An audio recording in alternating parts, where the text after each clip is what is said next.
Hello student, आप लोग कैसे हैं? उम्मीद करता हूँ कि आप लोग बहुत बढ़िया होंगे। आज की इस वीडियो में हम लोग क्लास 12 का केमिस्ट्री के चैप्टर नंबर 6 पर पहुँच गए, जिसका नाम है तत्वों के निष्कर्षण के सामान्य सिद्धांत। ठीक है, इसके आज हम लोग 24 ऑब्जेक्टिव को इस वीडियो में कंप्लीट करने वाले, इसलिए यह वीडियो बहुत ही इंपॉर्टेंट रहने वाला है। इसलिए इस वीडियो को आप लोग शुरू से अंत तक देखिएगा। ठीक है, इसका आप लोगों को पीडीएफ लेना है तो टेलीग्राम चैनल एग्जाम फ्री पर जाना होगा, जिसके लिए लिंक हम आप लोगों को डिस्क्रिप्शन में दे रखा हूँ। ठीक है, अलग अलग बुक आप लोगों को प्लेलिस्ट मिल जाएगा, वहाँ से आप लोग जाकर देख सकते हैं, जिसका भी लिंक हम आप लोगों को डिस्क्रिप्शन में दे दिया हूँ। ठीक है, अगर आप लोग इस चैनल से पहली बार जुड़ रहे हैं या चैनल पर पहली बार आए तो चैनल से जुड़ने के लिए चैनल को जरूर सब्सक्राइब कर ले, बेल आइकन जरूर प्रेस कर दें और वीडियो को लाइक जरूर करें। ठीक है, इससे हमें मोटिवेशन मिलता है।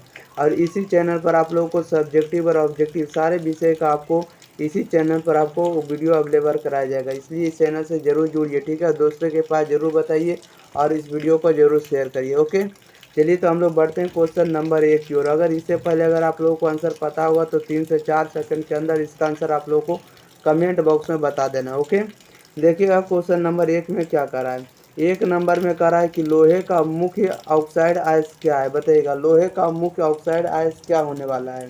तो लोहे का मुख्य ऑक्साइड आयस जो होता है वह हेमेटाइट होता है। ऑप्शन नंबर बी इधर राइट आंसर हो जाएगा। 2 में कह रहा है कि धातु के ऑक्साइड को कार्बन या कार्बन मोनोऑक्साइड के द्वारा धातु में अवकरित करने की क्रिया क्या कहलाती है, बताइएगा। धातु के ऑक्साइड को कार्बन या कार्बन मोनोऑक्साइड के द्वारा धातु में अवकरित करने की क्रिया क्या कहलाती है? तो यह आपको प्रगलन कहलाती है। ऑप्शन नंबर ए इधर राइट आंसर हो जाएगा। बढ़ते हैं क्वेश्चन नंबर हम लोग 3 नंबर की ओर। देखिएगा 3 नंबर में क्या करा है। करा निम्नलिखित में किस धातु के निष्कर्षण के लिए साइनाइड विधि का प्रयोग होता है, बताइएगा। निम्नलिखित में से किस धातु के निष्कर्षण के लिए साइनाइड विधि का प्रयोग होता है? तो वह आपका एजी है। ओके, एजी यानी चांदी है। ऑप्शन नंबर बी इधर राइट आंसर हो जाएगा। 4 में कह रहा है कि पाइरुलोसाइट निम्नलिखित में किसका आयक है, बताइएगा। पाइरुलोसाइट निम्नलिखित में से किसका आयक है? तो यह मैंगनीज का आयक होता है। ऑप्शन नंबर बी इधर राइट आंसर हो जाएगा। 6 नंबर में कह रहा है निम्नलिखित में कौन जिंक का आयक्स नहीं है, बताइएगा। निम्नलिखित में कौन जिंक का आयक्स नहीं है? तो कौन नहीं है? तो बॉक्साइड नहीं। ओके, ऑप्शन नंबर डी इधर राइट आंसर हो जाएगा। बढ़ते हैं क्वेश्चन नंबर हम लोग 6 नंबर की ओर। देखिएगा 6 नंबर में क्या कह रहा है। कह रहा है निम्नलिखित में से कौन सा कथन सत्य है, बताइएगा। निम्नलिखित में कौन सा कथन सही है? निम्नलिखित में से कौन सा कथन सत्य है? तो ऑप्शन नंबर ए वाला सत्य है। ओके, यानी सभी एक्स खनिज होते हैं। ओके, ये बात सही है। ऑप्शन नंबर ए इधर राइट आंसर हो जाएगा। 7 में कह रहा है खनिज जिससे धातु का निष्कर्षण होता है कहा जाता है, बताइएगा। धातु खनिज जिससे धातु का निष्कर्षण होता है उसे हम लोग क्या कहते हैं? तो उसे हम लोग आयक्स कहते हैं। क्या कहते हैं? आयक्स कहते हैं। ऑप्शन नंबर ए इधर राइट आंसर हो जाएगा। बढ़ते हैं क्वेश्चन नंबर हम लोग 8 नंबर की ओर। ध्यान दिएगा 8 में क्या कह रहा है। 8 नंबर में कह रहा है कि बादशाह भट्टी में निम्नलिखित में किस ऑक्साइड का अपचयन होता है, बताइएगा। बादशाह भट्टी में निम्नलिखित में किस ऑक्साइड का अपचयन होता है? तो यह जो होता है आपको आयरन का ऑक्साइड होता है। ओके, ऑप्शन नंबर ए इधर राइट आंसर हो जाएगा। 9 में कह रहा है कि कॉपर का मुख्य आयस्क है, बताइएगा। कॉपर का मुख्य आयस्क क्या होता है? तो कॉपर ग्लास होता है। ऑप्शन नंबर बी इधर राइट आंसर हो जाएगा। बढ़ते हैं क्वेश्चन नंबर 10 में। देखिएगा 10 में क्या कह रहा है। 10 नंबर में कह रहा है कि जब किसी धातु के ऑक्साइड को कार्बन के साथ गर्म किया जाता है तो धातु का निर्माण होता है, बताइएगा। जब आपको MxO प्लस 22C को जब गर्म करेंगे तो आपको XM प्लस में 22CO बनाएगा। यहाँ कार्बन है, बताइएगा। यहाँ जो कार्बन है यह कार्बन क्या होगा? तो यह कार्बन जो ऑक्सीकारक की भांति व्यवहार करेगा। ऑप्शन नंबर ए इधर राइट आंसर हो जाएगा। 11 में कह रहा है कि लोहे का मुख्य आयस्क है, बताइएगा। लोहे का मुख्य आयस्क क्या होता है? तो लोहे का मुख्य आयस्क होता है मैग्नेटाइट भी होता है, सीडेराइट भी होता है, हेमेटाइट भी होता है। ओके, इसलिए ऑप्शन नंबर डी हो जाएगा इनमें से सभी। 12 नंबर में देखिएगा क्या कह रहा है। कह रहा है कि एक विधि जिसमें किसी धात्विक आयस्क को हवा की अधिकता में उसके गलनांक के नीचे गर्म किया जाता है उसे हम लोग क्या कहते हैं, बताइएगा। एक विधि जिसमें किसी धात्विक आयस्क को हवा की अधिकता में उसके गलनांक के नीचे गर्म किया जाता है उसे हम लोग क्या कहते हैं? तो उसे हम लोग वर्जन कहते हैं। क्या कहते हैं? वर्जन। ऑप्शन नंबर ए इधर राइट आंसर हो जाएगा। बढ़ते हैं क्वेश्चन नंबर हम लोग 13 नंबर में। देखिएगा 13 नंबर में क्या कह रहा है। 13 नंबर में कह रहा है कि कॉपर धातु का शोधन निम्नलिखित में किस विधि द्वारा किया जाता है, बताइएगा। कॉपर धातु का शोधन निम्नलिखित में से किस विधि द्वारा किया जाता है? तो वैद्युत अपघटनी शोधन विधि द्वारा। ओके, ऑप्शन नंबर ए इधर राइट आंसर हो जाएगा। 14 में कह रहा कॉपर सल्फेट के घोल में अधिक कियाई डालने पर उजला अवक्षेप प्राप्त होता है। यह उजला अवक्षेप क्या है बताइएगा। कॉपर सल्फेट के घोल में अधिक कियाई डालने पर उजला अवक्षेप प्राप्त होता है। यह उजला अवक्षेप क्या है।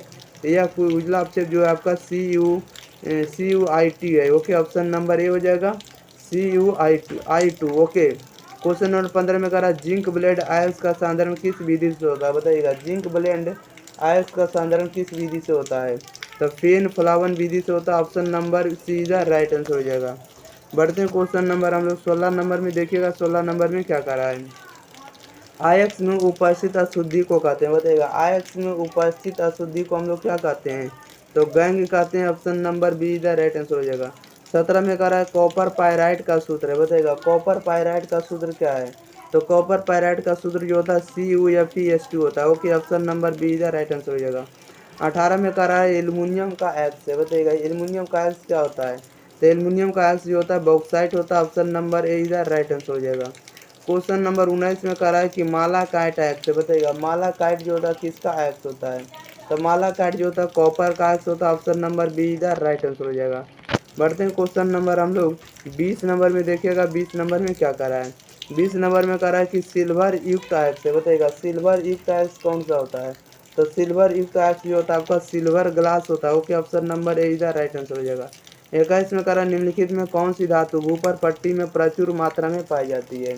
निम्नलिखित में से कौन सी धातु ऊपर पट्टी में प्रचुर मात्रा में पाई जाती है। कौन सी है। तो एल्युमिनियम है। ऑप्शन नंबर सी इधर राइट आंसर हो जाएगा। 22 में कह रहा सीना बार कहा जाता है बताइएगा। सीना बार किसे कहा जाता है। तो HGS को कहा जाता है। ऑप्शन नंबर ए इधर राइट आंसर हो जाएगा। 23 में कह रहा है कि पायराइट को गर्म करके सल्फर का निष्कासन कहलाता है बताइएगा। पायराइट को गर्म करके सल्फर का निष्कासन क्या कहलाता है। तो उसे हम लोग वर्जन कहेंगे। ऑप्शन नंबर डी इधर राइट आंसर हो जाएगा वर्जन। ओके, देखिएगा क्वेश्चन नंबर 24 में।